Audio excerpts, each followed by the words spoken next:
Eto po mga barateros, pag-usapan naman natin tong ambush interview kay Soto at dito kay Senator Alan Peter Cayetano.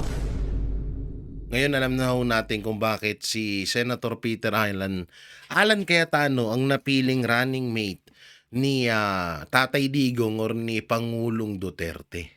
Talagang sobrang talino at talagang alam mo yun, yung tipong pag siya yung makadebate mo, parang gusto mo nang umuwi. Kaya lintik takot dito ni Marcos Jr. kay Alan Peter Cayetano dahil sa katalinuhan nito eh. Hindi talaga kaya makipagsabayan yung mga nagde-debate dito at kung gaano siya kagaling, at kung gaano niya i-deliver yung mga salita. Talagang mapapahanga ka. Samantalang dito kay Tito Soto, eto may live interview nga at mamaya panoorin din natin, pero ano ba ang unahin natin? Etong biglang pagbawi ni ni Remulla. Natatawa ako dito no. Dating hindi pala. Yung pagbawi ni Remulla doon sa pagpapa dismiss dito kay Villanueva. Ewan ko ba dito sa taong to? Napaghahalataan ka tuloy.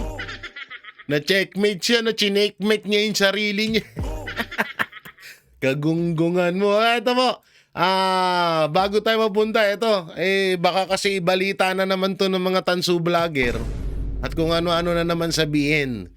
DPWH to file complaint at the Ombudsman for ghosts and substandard projects in Davao Occidental and La Union. Kasi, alam niyo naman na maraming tolongges ng mga vlogger dyan. At sasabihin na naman nila na may ghost project ang mga Duterte. Oriental po ito Oriental. Occidental po ito. Kayo na lang po mag-research kung sino yung congressman at mayor dyan. May papaalala ko lang ulit ha. Hindi po porket Davao ay si Basti Duterte, Pangulong Duterte at Congressman Pulong na po ang may hawak dyan. Malaki po ang Davao ha, paalala ko lang. Baka na naman may makita na naman tayo tolongges na pakalat-kalat dyan sa gilid-gilid. At ang sabihin na naman, may ghost project daw ang mga Duterte.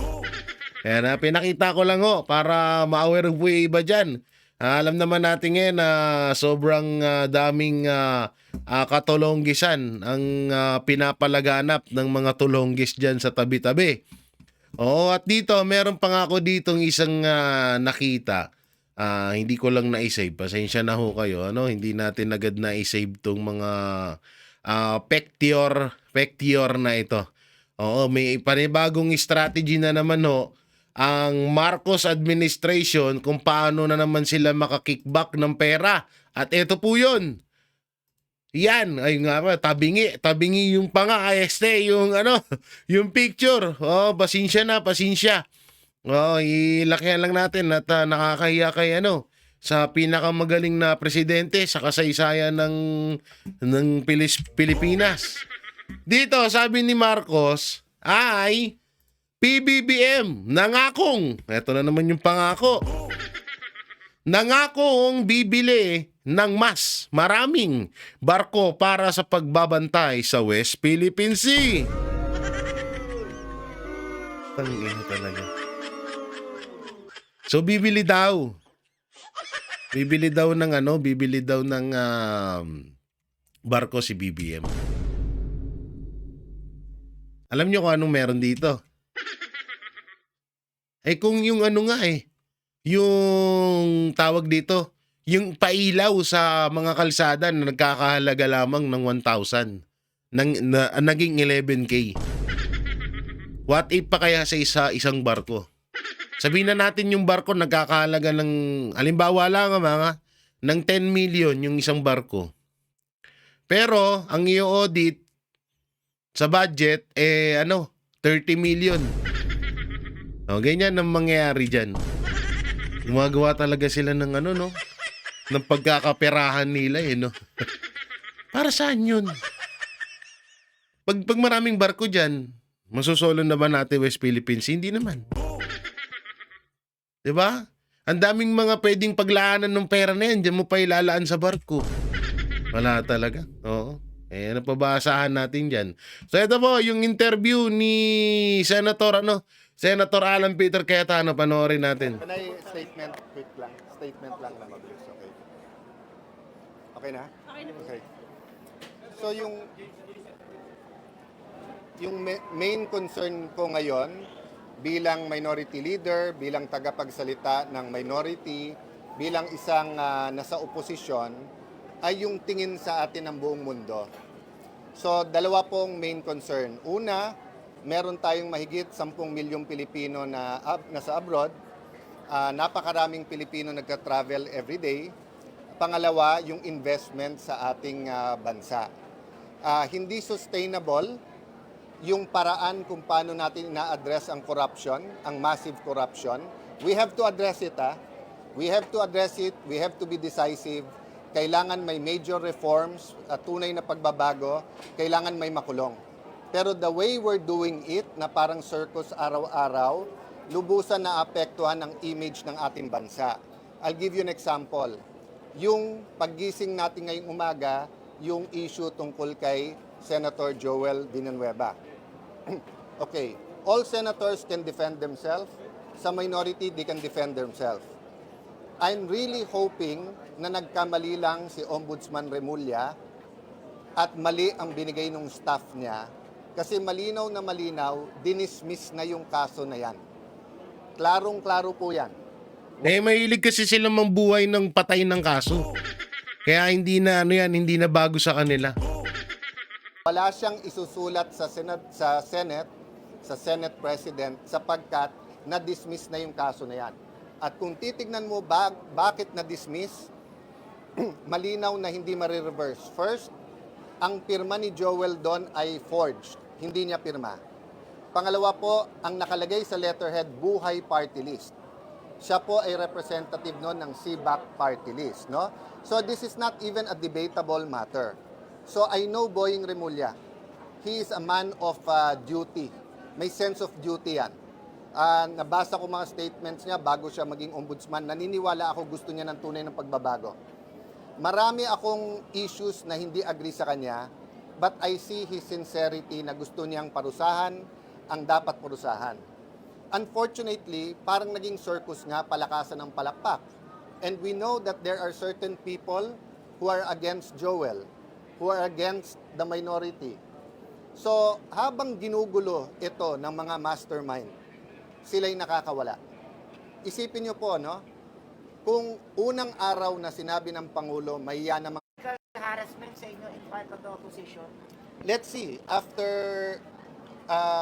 Ombudsman Remulla sees the documents na pre-provide na rin. Yung iba dun, sa inyo sa media na mismo, lumabas. Yung iba kay Senator Joel, di ba? So sa akin, right now, benefit of the doubt, nagkamali lang. Right now. Pero yun nga, makikita nyo tuloy ngayon, in context ng flood control, na talagang yung iba sa amin ay target talaga. Sir, sinong umaatake sa inyo? Sino? Sorry? Sino ang umaatake sa inyo sa Senado? Many, but definitely the mastermind. Can you Hindi name ba the mastermind? we've named it many times, and of course lumalabas ngayon sa hearing hanggang kay Mr. Zaldico. But wala naman, kayo ba naniniwala kayo hanggang dun lang yon? I don't think there's one mastermind. I think it is a group of people who came together, maybe stumbling into it. Yung latest ko narinig is that nalulun sa sugal sila Bryce at kailangan nila ng pera. So wala naman sa usapan Ghost, napunta sa Ghost, nagustuhan nila, natuto, in-export din nila sa ibang district engineer. That can be true or not, but until now, I have not heard from the DPWH, from the ICI, DOJ, or Ombudsman a working theory. Napaka-importante sa kahit anong investigasyon ng krimen, ano yung kwento, ano yung narrative, ano yung working theory. Kasi doon mo makikita yung motibo, di ba? And obviously, RJ, we have some people in our minds. But we'd rather the evidence speak for it. Hindi ako naniniwala dun sa mag-name ka muna to follow yung ebidensya. Dun ako sa lumabas muna yung ebidensya, tapos alam na natin kung sino. Hindi, ngayon ang estilo kasi ni Remulla, magsasalita muna siya, magpapabango muna siya. Tapos pag na-transfer na sa bangko, ay. Pag na-transfer na sa bangko, saka niya papakita yung ebidensya. Minsan nga wala eh. Hayop ka, Remulla. Diba? So all throughout, yung kay President Erap, kay President GMA, yung yung mga investigasyon in the past, di ba? Nauna muna yung ebidensya, saka kami nagsalita. So yun lang pakiusap namin na ituloy-tuloy natin yung investigasyon na to, pero wag tayong payag na ma-distract. Kung sana pending yung kaso at saka dapat siyang alisin, di kahit member siya ng minority, kahit sino man siya, di ba? Kahit Senate President siya. Pero ngayon na nakita nating maling-mali, sana tayuan ng buong Senado at sana nga nagkamali lang and medyo madisiplina ni Ombudsman Boying yung nagbigay sa kanya nun. Sir, anong advice yung kay Senate President kayong ipapareceive daw sa Senate? Hindi, Senator Cayetano, wala siyang mali dun. Wala, hindi tumatanggap ng mga pagkakamali ang mga hinayupak na yan. Oo, ang tingin kasi na sa mga yan, ang tingin nila sa sarili na sila na yung pinakamagaling. Yung nangyaring, yung nangyari ngayon, na pagkakamali ni Boying Remulla, putang ina. Ako lang sasabi sa iyo, hindi nila na mali sila niyan. Oo, hindi nila na mali sila niyan. Ang sasabihin nila niyan, yun, ano po yun? Demo, hindi hindi masyadong ilalabas sa media yan. Pustahan tayo, hindi masyadong ilalabas yan. Kasi kahihiyan yan kay Remulla No? O ngayon, sino yun? Yan yung sinasabi natin na dakdak ka ng dakdak. Wala ka pa nga sapat na ebidensya, nagdakdak ka na. O yan, Marisi, Karma. Oo. Particular na inilabas ni It's not for me to advise the Senate President, di ba? But yun ang difference ng minority leader at saka ng Senate President. The Senate President is not only the father of the majority. Siya din ang tatay ng buong Senado. Di ba? So pagka ang Senado na inaatake o kahit membro ng minority, kahit independent, pero foul, mali, ang mabubugbog yung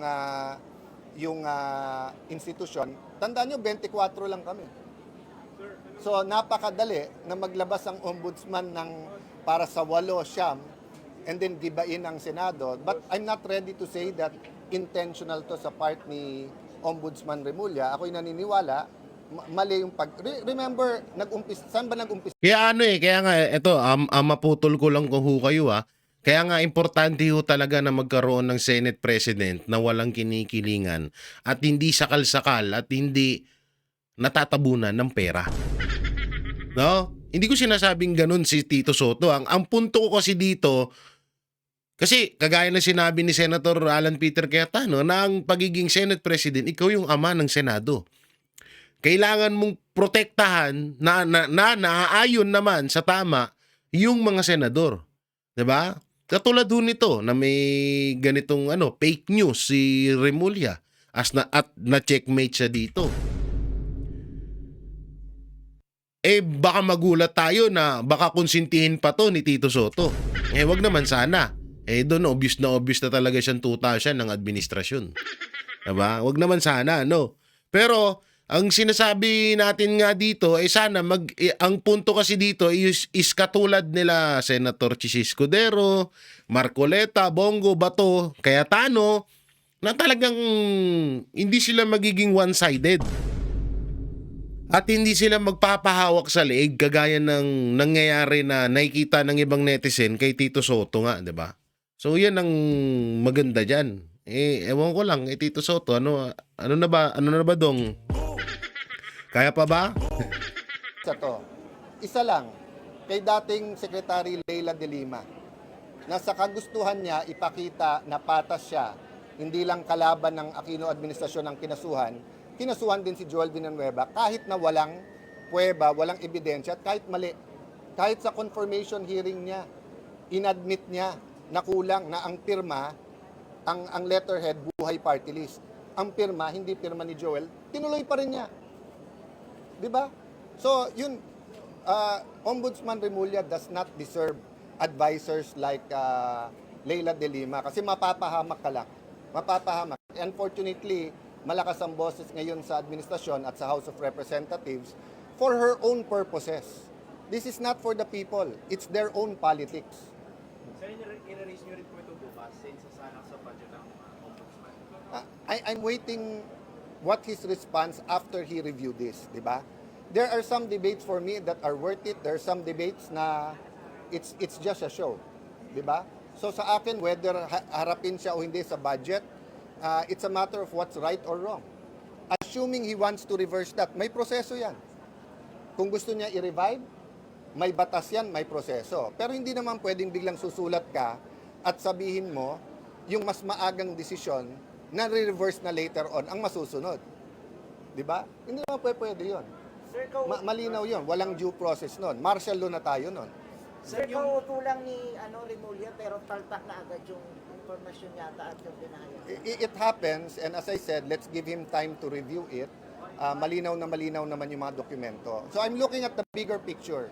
The news here for me is not the mistake, but rather, is it an unwitting, kasi pwedeng wittingly or unwittingly yung atake sa Senado. Unwittingly na yung ibig sabihin, di mo sinasadya, hindi mo alam atake. Kasi finid ka ng mali. Wittingly means talagang nag-target ka. And I don't believe Ombudsman Remulla will do that. I think his heart is in the right place, pero napakaraming boses. Remember, no? Bawat distrito na may project ang 15 contractor na to, nagtuturuan na yan. Kasi may politika dyan eh.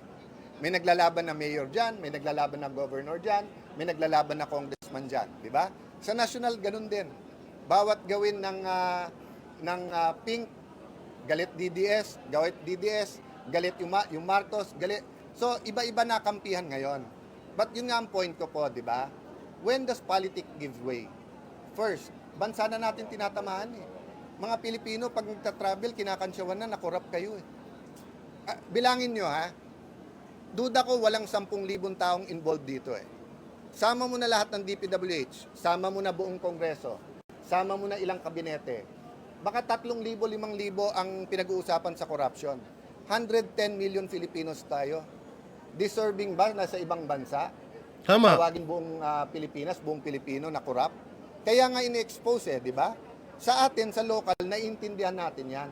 Naiintindihan natin na hinahabol natin corrupt. Pero sa abroad, hindi eh. Kasi nga, it's being handled like a circus. No? Even in the Senate.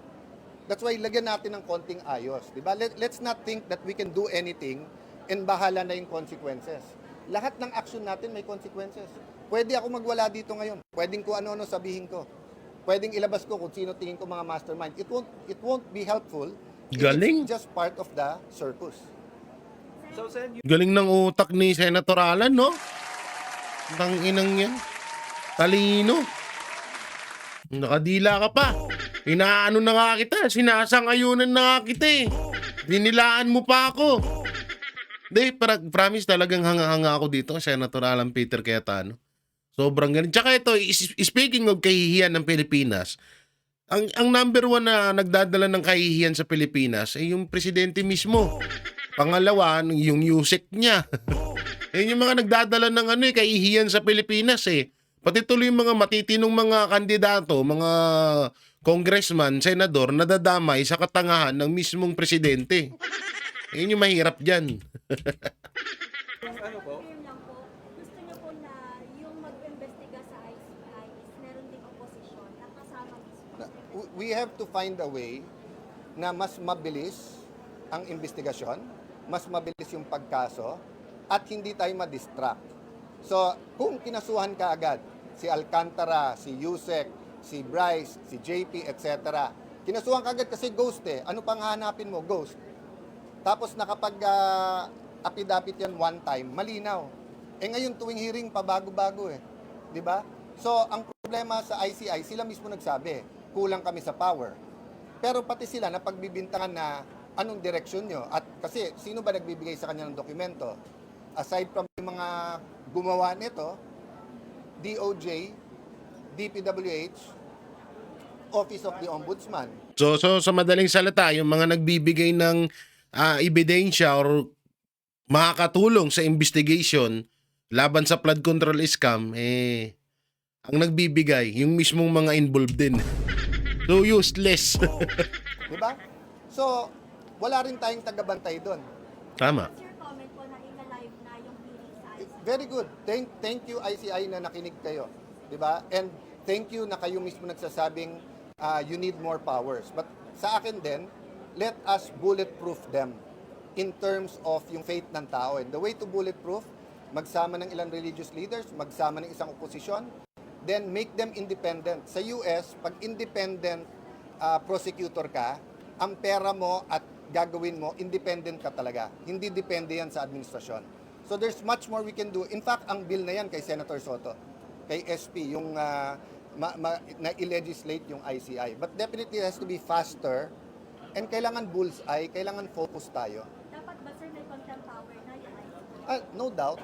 No doubt. Isipin mo ang Senado mag-hearing walang contempt power. Di walang pumansin. Buti na lang sa galit ng tao, sumusunod sa ICI. Ang problema nga, nililigaw. Sir- Ako, it's clear to me na ang Oplan lahat ngayon, Oplan, nung una, Oplan ligaw. Nililigawan yung mga witness na wag pumanta, wag ganyan. Ngayon, Putang ang ina. Oplan na, iligaw.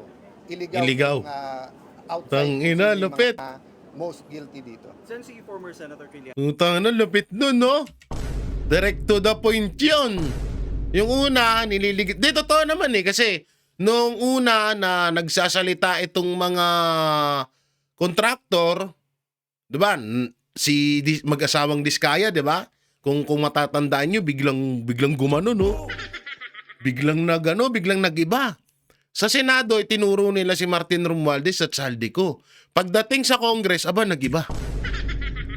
Ngayon, ganun din kala Bryce at kala Alcantara.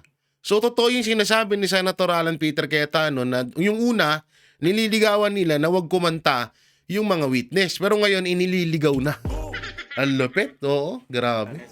Nag-file ng plan Sa pool sila dun. against Senator Bongo and former President Duterte. Your opinion on that, sir? Yeah. You know my opinion about the different people, etc. People who lie can tell the truth. People who tell the truth can lie. So the document and the evidence will speak for itself. I'm confident Bongo can defend himself. Diba? So yun ang proseso. So if anyone has anything against anyone, i-file nyo. Diba? Yun ang tamang proseso. Pero yun nga, sinasabi ko, whether witnesses dito, ligawan, nililigaw, Yan, no? So, yan lang yung video ni Senator Alan Peter Cayetano. Ewan ko lang kung meron siyang bago ngayon. Kung meron siyang bago na pahayag. Oo, eto pala may part 2. Oo, may part 2 pala sa ano. May part 2 pala sa interview niya. Part 1, part 2 ba? Oo nga, may part 1, part 2. Oo. Na hindi na, sige. So, dito tayo sa ito pa, yung isang pahayag ni Senator Cayetano. Hindi mahalaga kung sino ang mamumuno sa Senate Blue Ribbon Committee o ilang beses magpalit ang isipan ng mga senador kaugnay nito, kundi ang kung magkakasundo ang mga miyembro ng Senado sa isang direksyon at makapaglalatag ng ground rules. Ito ang binigyan diin ni Senate Minority Leader Alan Peter Cayetano sa muling pagtatalaga kay Senador Panfilo Lacson bilang chairperson ng naturang komite.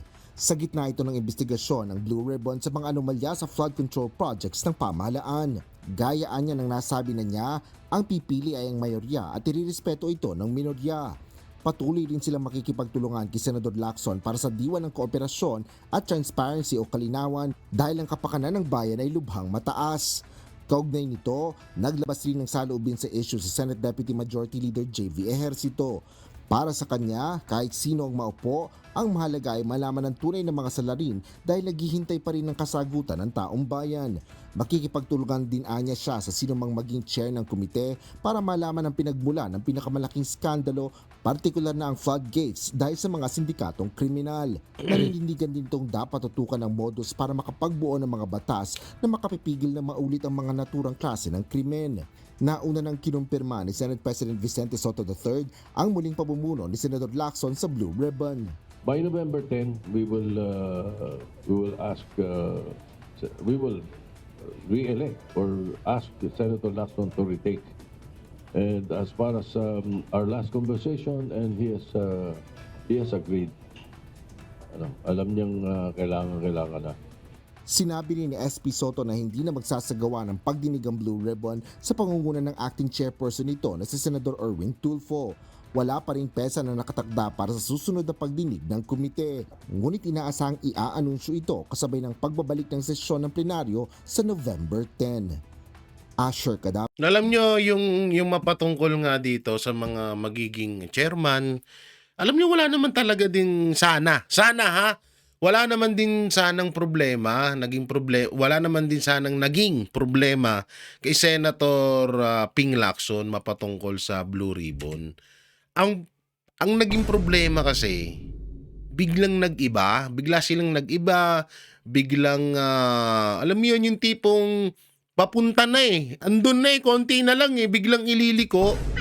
Ngayon yung kinagalit ng mga netizen dito kay Senator Lacson.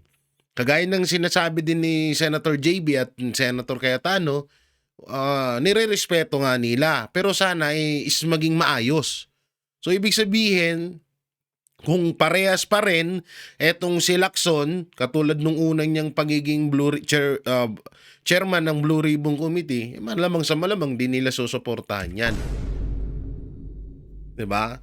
Hindi natin alam talaga kung ano talaga yung nasa likod ng dahilan ni Senator Lacson ba't siya nagkaganyan. Ayun nga, no, marami talagang hindi natuwa sa mga ginagawa nila, lalo na yung pagdinig, no. Ang nangyayari kasi pag naramdaman na nila na papunta na sa Malacanang, papunta na sa palasyo, matutumbok na si Romualdez at Saldico, biglang nililihis Ang mga Pilipino kasi alam nyo, ang mga netizen, kayo mga nanonood dito sa bidyong ito, hindi ho kayo mulat na kayo sa katotohanan 'Di ba? Mulat na kayo sa katotohanan na talagang hindi na kayo madadala ng mga propaganda, hindi na kayo madadala ng mga, alam mo yun, talagang konting kibot, antimano, alam nyo na 'Di ba? Maraming ganong eksena dito nung naging chairman ng Blue Ribbon Committee itong si Lacson. So marami talagang nakapuno. Ito naman yung pahayag ni Tito Soto, isang ambush interview with a leader of the past, Soto Sis. Ito, basahin natin yung Soto Sis, no power, imbalance between process, IPS, Senate. Sige, panoorin nga natin to. Kaya hindi mangyayari dito. Alam na ng committee ni Francis kung paano ang pinakamagandang Mali ata yung na-play ko. solusyon doon para maiwasan. Sir, pag na-create yung IPC, what happens to the ICI? Magkakaroon ng parang sunset provision yun. Baka ituloy na yun. Baka ituloy doon, magkakaroon din ng sariling sunset provision yun. So, ibig sabihin, May sunset provision yung EO 94 opo. So, ibig sabihin, itong ICI ang mag-convert to IPC? Pwede. O i-absorb na lang yung ng IPC? Pwede. Whatever the findings will Pwede. be? Depende. Tingnan natin ang kalalabasan pagdating sa after the technical working group, after they have put everything together and the report that will be done by the chairman. I think that question should be thrown to the chairman. I'm the author, the principal author, but he's going to be the sponsor. He's going to be the principal sponsor, and I'm sure he will rewrite it. Okay? Thank you. Sir, first maybe get your statement po dun sa pag-livestream na ng ICI po na hearings. It should be live streamed Ito pang isa. to prevent the circus from taking place. The witnesses should first be interviewed. They execute an affidavit on what they will say, and the questions will be based on such written affidavit, it should be live streamed, and there can be systems wherein the interest of the people to information, right to information, can be balanced with the rights to privacy and other individual rights which can be affected. There can be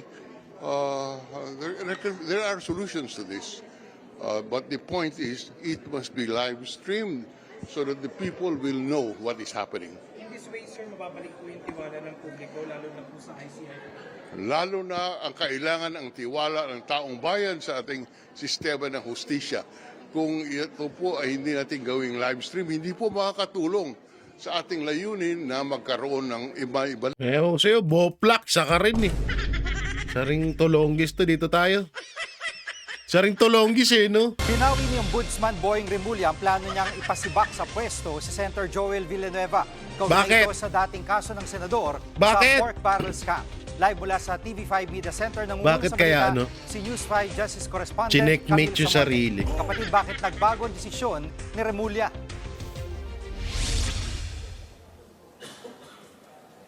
Jiggy, hindi na raw susulat si Ombudsman Boying Remulla kay Senate President Tito Soto para ipatupad ang 2016 dismissal order laban kay Senator Joel Villanueva. Nakumpirma kasi ni Remulla na binaliktad pala ni dating Ombudsman Samuel Martires ang desisyon sa kaso ni Villanueva noong 2019. Taong 2016 nang ipinag-utos ni nooy Ombudsman Conchita Carpio Morales na i-dismiss si Villanueva dahil sa kasong malversation of funds at falsification of documents kaugnay sa pork barrel scam. Pero gate ni Remulla, tila isinikreto ang pagbasura ni Martires sa kaso dahil hindi umano ito na i-publish. Oh, sabi ko sa inyo eh. Sabi ko sa inyo eh, hindi aamin ng pagkakamali eh. Unang-una kasi, kagaya ng sinabi ni Senator Alan Peter Cayetano, una na dismiss na yon. Pangalawa, hindi si Villanueva ang pumirma doon. So wala kang parang matatawag na wala kang paano ba ano doon? Parang hindi pwedeng gamitin 'yon para kay Villanueva. Kasi nga una-una hindi siya yung pumirma doon. Na hindi inalam ni Remulla. Ngayon, ang ginawa ni Remulla para makatakas siya sa kahihiyan, sinisisi niya ngayon kay Martires. Sa isang pahayag naman, kinumpirma ni dating Ombudsman Samuel Martires na naibasura na nga ang dismissal Basura order na nga laban tama. kay Villanueva noong 2019. Narito ang pahayag ni Ombudsman Remulla. We were surprised by the decision. Lumabas lang siya nung sinabi kong may gagawin ang ombudsman tungkol dyan. Nobody was Katangahan mo, hayop. raising that issue before. Joel Villanueva kept quiet through all the years. Ombudsman Martires never spoke about it. Tangina mo. Ay, pero wala na siyang maidahilan. Butang na, nagturo eh.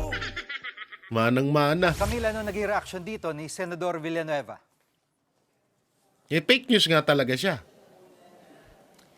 Jiggy, nanindigan si Senator Villanueva na ibinasura na nga ng Ombudsman ang dati niyang kaso na yan. Naglabas pa ng mga resibo si Villanueva, kabilang dyan ang dokumentong nagpapatunay na sa desisyon ng Ombudsman noong July 31, 2019 nakalagay na dismiss ang kanyang kasong malversation of funds and falsification of documents dahil sa kakulangan ng ebidensya. Naka-highlight din na pineke ang kanyang pirma kaugnay ng paratang na maanumalyang paggastos sa 10 million pesos niyang pork barrel fund noong siya'y party list congressman pa. Naglabas din ng clearance si Villanueva mula sa Sandigan Bayan kung saan nakasaad na wala siya nakabinbin na kasong kriminal at administratibo hanggang noong Setyembre. Kompleto ebidensya. Ang opisina ni Villanueva, pinakita rin niya na nagpadala mismo ng sulat ang Ombudsman sa Senado noong 2019 para iparating sa kanila dito nga sa pagbaligtad ng desisyon sa kanyang kaso.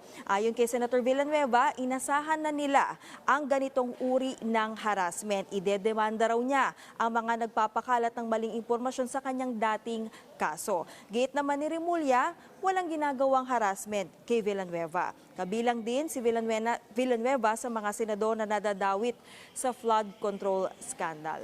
Ano yun, Remulla, pagkakamali lang? Or nagkataon lang? Gago. Boplak no? Utang ina. Chinekmate niya yung Chinekmate niya yung sarili niya eh. Tapos, puta na, hindi niya kaya lusutan, tinuro si Martires. Kesyo sinikreto daw. Kaya daw parang nangyari, so parang papasalamatan ka pa namin dahil binunyag mo. Binunyag mo nga, hindi ka naman nag-aral. Hindi mo pinag-aralan yun. Hindi nga si Villanueva ang pumirma dun. Kaya nga nabasura eh. Gago ang puta. Yan tuloy yan. Buti nga sa'yo. Sarili mo, tinira mo. So yan mga banateros, mga kabiyaya, nung may kukomento nyo sa pahayag ni Senator Alan Peter Cayetano at dito sa pag-amin, dito sa kapalpakan ni Remulla, ano pong may kukomento nyo, i-comment nyo lang po dyan sa baba. At sino kaya yung tinutukoy ni Senator Alan Peter Cayetano na mastermind na yumayari sa kanila. So i-comment nyo lang po dyan at paki-like and share ang video na ito para mapanood pa ng iba nating mga kababayan. Pakidamay na rin po na suportahan ng aking mga kaibigan kapatid na sila Banat Bay, Coach Oli, Boss Dada, Master Judea, Paring RJ, Sir Jack, at syempre ang ating YouTube channel, PH Update and Donmar TV. So maraming salamat. Ingat po kayo palagi. God bless and peace and bye-bye. Yan ang Banateros, walang inuurungan. Pag tama palakpakan, pag mali ay babanatan. Yan ang Banateros, boses ng ordinaryong Pilipino. Banateros ay walang makakaawan.